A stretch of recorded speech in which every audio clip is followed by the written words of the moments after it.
Hello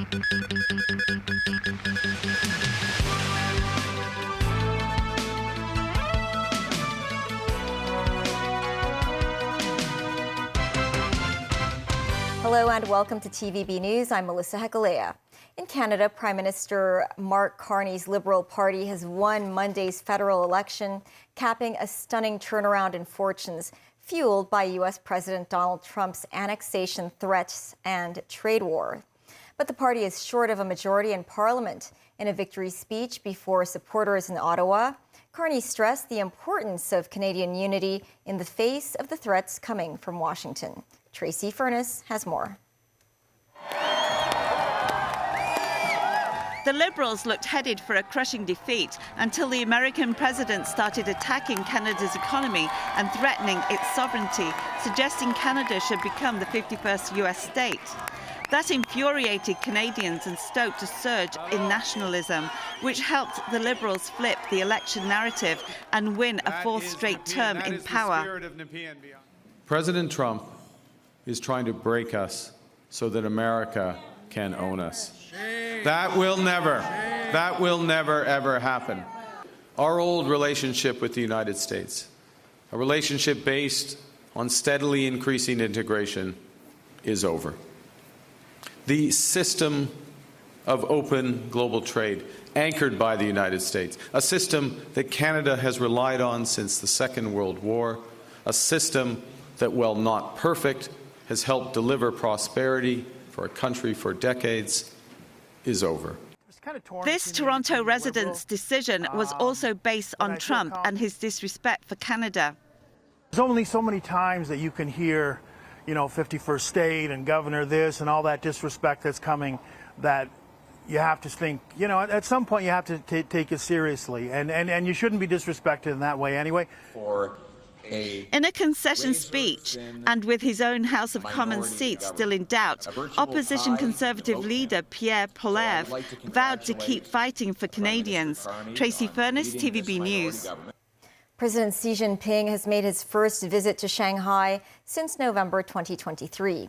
During the visit, he urged the city to step up its artificial intelligence-related industries. Jackie Lin with more. In Shanghai, President Xi Jinping inspected the Professional Incubation and Acceleration Lab in Xuhui District in the morning. More than 100 startups that develop artificial intelligence large models have set up offices there.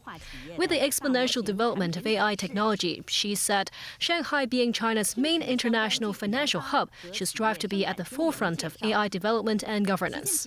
He urged the city to expand its exploration of AI models and said more supportive policies for the technology should be rolled out.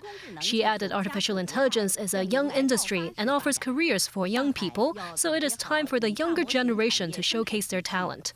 The state leader also visited the new development bank and met with the BRICS Bank's president, Dilma Rousseff.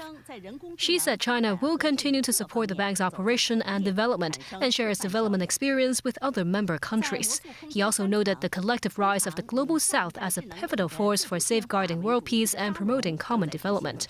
President Xi said regardless of the international environment, the general direction of human progress will not change. Jackie Lin, TVB News. The Shenzhou 19 manned spaceship has postponed its return to Earth due to weather conditions at the landing site. Shenzhou 19 was scheduled to return to Earth today. State television quoted China Manned Space Agency as saying that the weather conditions at the landing site failed to meet the mission requirements. The space agency decided to reschedule the operation in coming days to ensure the astronauts' safety and mission success. 4 former Hong Kong lawmakers were freed from prison today after serving more than 4 years for their national security-related convictions. They're among the 45 Democrats involved in the landmark case. Jackie Lin with more. Among the first batch of convicts released in the landmark national security trial of the 47 Democrats are 4 former lawmakers of Hong Kong who were jailed in 3 separate prisons. Former Civic Party members Jeremy Tam and Kwok Ka-ki left Stanley Prison at around 5:45 a.m. in 2 private cars. Gary Pham from Neo Democrats was also picked up by a private car and left Shet Pik Prison around dawn. Claudia Mo inside a vehicle left the Women's Correctional Institution at Lawwood around the same time and returned to her residence on Repulse Bay Road at around 7 o'clock. Well, I'm very pleased that she's home, but she's resting, so I can't really say any more. So thank you very much for your concern and your interest, and but there's nothing more I can add. So thank you. Will she come out and say a few words to us? No, I think for the time being she won't be giving interviews. So I'm sorry about that, but as you know, the circumstances.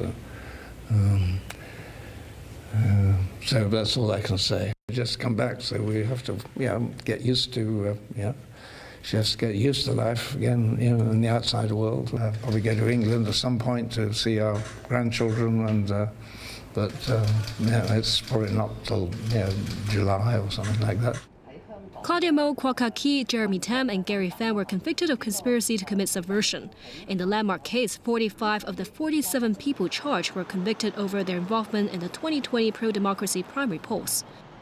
The court sentenced the 4 ex-lawmakers to 4 years and 2 months in prison after considering that the 4 had pleaded guilty and served the community in the past, marking the shortest sentence among the defendants.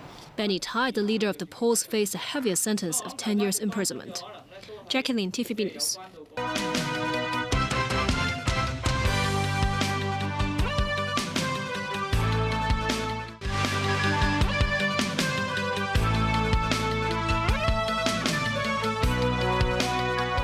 Power started returning to parts of the Iberian Peninsula late Monday after a huge outage brought most of Spain and Portugal to a standstill.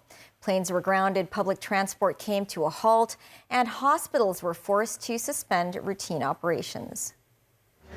Spain's Interior Ministry declared a national emergency, deploying 30,000 police across the country to keep order. Governments from the 2 countries convened emergency cabinet meetings. The cause of the outage was unclear, with Portugal suggesting the issue originated from Spain, and Spain pointing the finger at a breakup in its connection to France. In Madrid, cheers erupted when the electricity returned. In Portugal, the blackout left thousands of passengers stranded in Lisbon as airport terminals closed and tourists sat outside waiting for news about their flights. More than 16 hours after the outage first hit, people all over the Iberian Peninsula were still struggling to make calls, hampered by the loss of mobile phone service. Locally, the government said a sculpture on display outside the Hong Kong Cultural Center in Tsim Sha Tsui will not be reinstalled there, despite completed restoration work. Figures in the sculpture had earlier sparked political concerns. Jackie Lin with more. The sculpture named Lining Up was created by the late Taiwanese sculptor Zhu Ming, featuring 10 figures forming a queue, including 2 donning yellow raincoats and a woman holding an umbrella of the same color. The artwork had been on public display since 2017 outside the Hong Kong Cultural Center in Tsim Sha Tsui before the social movement unfolded in 2019. The sculpture had been covered by boards since June last year. The Leisure and Cultural Services Department said the sculpture had been removed earlier for restoration of missing parts and structural reinforcement. The government said while such work had been completed, the sculpture would not be reinstalled in its original location. The piazza where Lining Up used to be displayed now showcases Xi Yangyang and Le Rongrong, the Chinese white dolphin-inspired mascots of the national games. Jackie Lin, TVB News.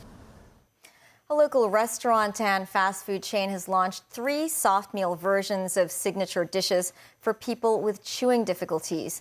The company will first send some 10,000 soft meals to homes for the elderly before introducing them to the market in July. The firm hopes to provide such individuals with safe alternatives to enjoy their meals with families. Samantha Lee reports. The soft meal dim sum set includes shrimp dumplings and siu mai, or pork dumplings, herbal chicken drumstick rice set, and rice with Swiss chicken wing. These are some of Hong Kong's classic dishes.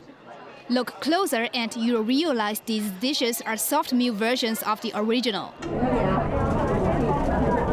Mr. Guan, in his 70s, was diagnosed with stroke half a year ago. He could only take period meals during hospitalization. But once he tried these soft meals, he found the food really nice.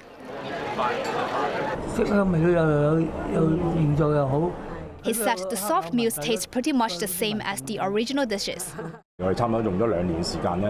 Kip Siu, chief operating officer of the group, said they took 2 years to invent the soft meals and took reference from some Japanese food producers. To provide dignified dining to people with swallowing difficulties, these soft meals emphasize the importance of maintaining the original shape of the dishes. The food chain will offer nearly 10,000 soft meals to the elderly in care homes. Starting from July, the 3 dishes will be introduced to the public in all the Cantonese restaurants and 20 fast food shops of the chain. Secretary for Labor and Welfare Chris Soon said he hopes to see more enterprises roll out soft meals. He added soft meals can bring unimaginable happiness to elderly people with chewing difficulties and allow them to sit down to dine with their family. Smiley, TVB News. That's the news. Thanks for watching. Bye for now.